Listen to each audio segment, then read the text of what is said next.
آپ مسجد میں آئے عید الفطر کی نماز کی ادائیگی کے لیے، آپ نے دیکھا کہ امام صاحب جو تکبیریں ہیں وہ کہہ چکے ہیں، زوائد جو تکبیریں ہیں وہ کہہ چکے ہیں، اور امام صاحب قرات میں ہیں،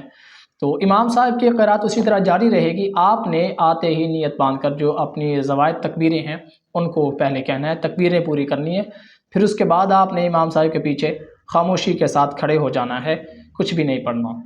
نمبر 2 یہ ہے کہ امام صاحب رکوع میں چلے گئے تو پیچھے سے اب مقتدی آیا، اس کے لیے کیا حکم ہے؟ تو یہاں پر 2 مسئلے ہیں۔ ایک مسئلہ یہ ہے کہ مقتدی دیکھے اس کا غالب گمان کیا ہوگا، اس کو یقین ہے، اس کو غالب گمان ہے کہ جو امام صاحب ہیں وہ رکوع کو لمبا کریں گے،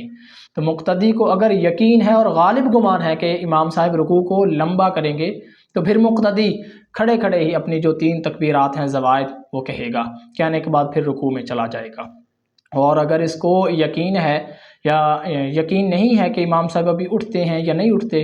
تو پھر بہتر یہ ہے کہ یہ فوراً رکوع میں چلا جائے، نیت باندھے اور باندھ کر فوراً رکوع میں چلا جائے، اور رکوع میں جا کر پہلے یہ جو اپنی 3 تکبیریں ہیں، جو زوائد تکبیریں ہیں وہ کہے گا، لیکن رکوع میں یہ ہاتھ نہیں اٹھائے گا، رفع دین نہیں کرے گا۔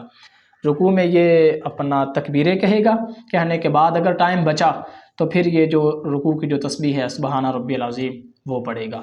پھر اس کے بعد اگر تیسری اور چوتھی صورت یہ ہے کہ آدمی مقتدی آیا، اس نے دیکھا کہ امام صاحب 1 رکعت پڑھا چکے ہیں، 1 رکعت فوت ہو چکی ہے آپ کی، تو پھر یہاں پر آپ نے امام صاحب کے ساتھ